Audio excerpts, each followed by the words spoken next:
Dear students, let us start discussion on 16th November 2016 editorials on Indian Express Hindu. The first article is how Vajpayee government saw high denomination notes. Why did it introduce 1000 rupees note? The explanation given by then Finance Minister Yashwant Sinha is this. As the value of the currency erodes due to inflation and other factors over a period of time, it means that whatever 100 rupees note can buy, now only 1000 rupees note can buy the equivalent goods. So it means that over a period of time, there is a general value depreciation for currency. To face this general value depreciation, we have to bring in high value notes. That is what is given by Mr. Yashwant Sinha. And in 1978, the Janata government also did this demonetization. What was the impact of that? At that point of time, the total value of demonetization, it was not more than 1.8%. Today, 85% of the liquidity was washed away because of this demonetization. So, the impact is going to be much wider and higher. But what is the impact or what is the post event impact of demonetization in 1978? The government also followed up with an action on illegally stocked gold. This has ultimately led to the increase in the price of the gold, and it did not politically favor the Janata government then. Indira Gandhi was able to use this as an opportunity to come back to power at the later years. And the demonetization also did not go well because the black money was not curtailed, it has come back in a different form. And in that scenario, the objectives of then and now they are almost similar. That is to fight the counterfeit currency and to provide for a stable formal economy, and also to evade or else to curtail the tax evasion and to promote a fair economy in the country. But however, today the hardships are many a times higher, and if the government fails to manage this drive properly, then it is going to be an economic nightmare into the country because it can lead to an artificial recession in the economy. Now come to what Trump's vow to deport up to 3 million immigrants may mean. So, with regard to the United States elections, it has been stated as this. Mr. Trump, the president elect, has promised that he will deport the 3 million of immigrants with criminal antecedents and illegal immigrants out of the country. You may legally go to US, but if you have the illegal or else if you have the criminal antecedents, then you can be deported back. So in this case, American system works in a complex manner. American system is federal in nature. So this federal government has to function in close association with the local governments to exchange the information. Added to that, the existing federal government machinery is not sufficient enough to identify and deport these people. Because of this massive deportation, it can create an impression of a police state and which is not good for the democracy. So, though it has been stated as 3 million, to what extent it will be exactly implemented is a major question. Now, let's come to the editorial page. The risk and some disorder. Now, it is related to the demonetization of the currency, how it will impact the economy. On positive side, yes, the entire economy and its size can be known by the government. And the second thing is the black money can be curtailed to an extent. And more cashless transactions are bound to increase. On the other side, if you see in the short term, the supply chains are getting distorted. Because in India, the entire supply chain, or else at least at the cutting edge level, the supply chain is dominated by the cash. So, the perishable goods, they are going to be worst affected because of this supply chain problems. And the second thing, the management of this particular crisis is going to be a hazardous to the government. Already people are losing patience about this. And after this, because of fall in real estate prices, the NPAs of the banks are also expected to increase. But however, as the bank deposits are increasing many a times, banks may not see it as a big trouble. And here, the cost of the deposits are expected to come down very quickly. Next is, with regard to the Kashmiri Valley, the hope floats. Now, the schools have become the points of attack for the separatists in the Kashmir, and Hurriyat also has recommended for the boycott of schools. Remember that no mass movement can last forever. So there is a fatigue, and the government shall not take it as a triumphalism. Because of the fatigue, the and also as the middle class is increasing in Kashmir, they are more worried about the education of their children, and it is the reason why such a huge percentage of the students have come to the examinations. So it's going to bring in some normalcy, and added to that, business also will not be interested to lose for longer. So they are also stressing on the separatists to start their business. So in this case, the government has to take this onto its side and manage the things properly. And the next is to see a change, especially with regard to the demonetization. The opposition is trying to launch a massive attack against the government in the winter session.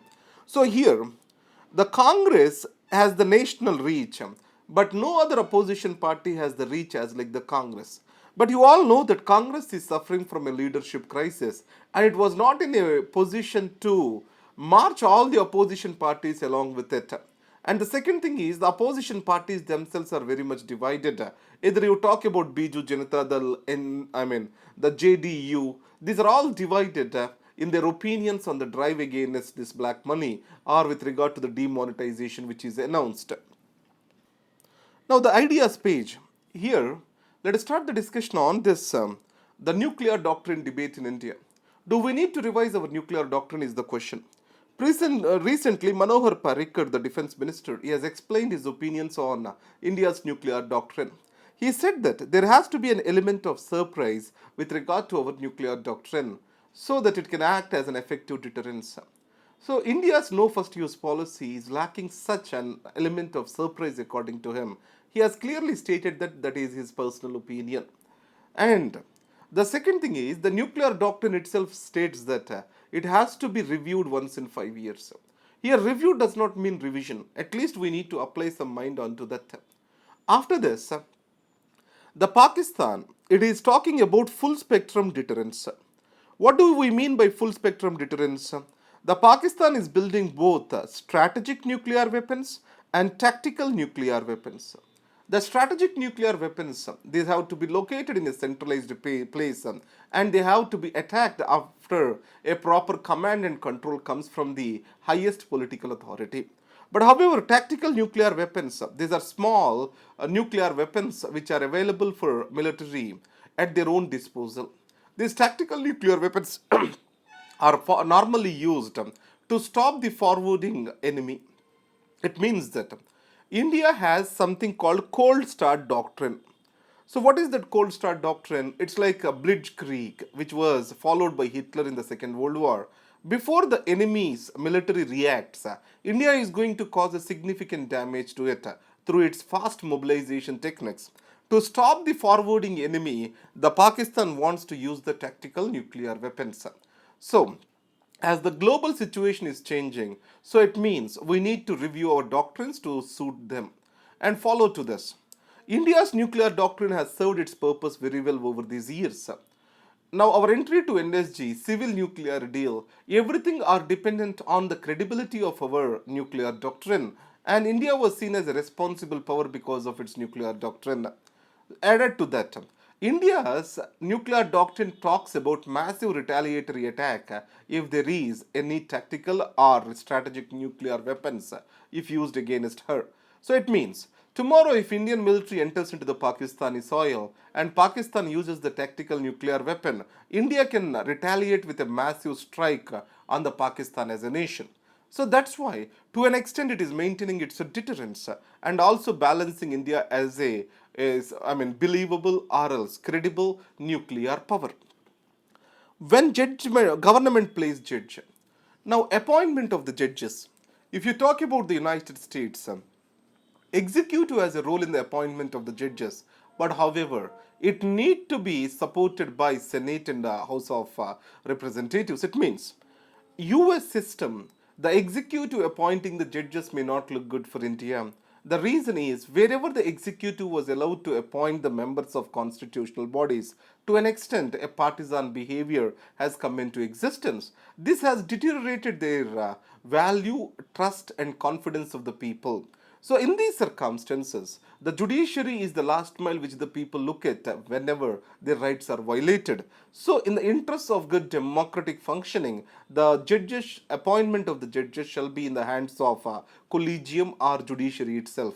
Second thing, during Indira Gandhi era, there is an undue promotions given to A.N. Ray and bypassing the three senior most judges. And also Mr. Uh, Hansraj Khanna, he was denied the promotion on the basis that he has opposed to the Indira Gandhi with regard to the emergency. Especially with regard to ADM Jabalpur case, Hansraj Khanna is the only judge who has opposed to the move of Indira Gandhi. So, in this context, a committed judiciary is expected to build up if executive was given a role with regard to the appointment to the judiciary. And finally, the judiciary as an institution, as it has to function with transparency, and judicial independence is critical for the functioning of Indian democracy. It shall never be compromised under any circumstances. Judicial accountability need to be improved, but it shall not with the involvement of executive. That's what is this article talks about. Now, searching for an equilibrium, it talks about judicial review powers. You all know that the judicial review ensures the supremacy of the constitution. In this context, the other criticism is this enlargement of the judicial review is also leading to judicial activism. So, judicial review, is it good or bad? What the good it did? Why the judicial activism is growing these days? Judicial review has led to the enlargement of the rights of the citizens. And added to that, the judicial review has led to an innovative interpretation of the constitution. If you see the Menaka Gandhi case and Markandeya case, in Menaka Gandhi case, Supreme Court said that Article 14, 19, 21, they can be read together. And in Markandeya case, it has said the DPSP are the conscience of this constitution. Because of this Menaka Gandhi case, we got into our constitution the due process of law. And what is due process of law? Refer to your polity textbooks. And in the Menaka Gandhi case itself, it has given a positive interpretation of liberty. Previously, the liberty has been narrowly interpreted as lack of physical restraint, not keeping a person in jail. But however, liberty shall give an opportunity for an individual to explore his fullest potential and to develop to his abilities. So, in that way, the freedoms and liberties are interpreted together, which has led to the expansion of the scope of our fundamental rights. At the same time, the judicial activism is also been criticized on various fronts. Why this judicial activism has come first place? The first thing is lack of credibility of the political class, trust of the people with regard to executive and legislature, and the feel of non-performance by these institutions.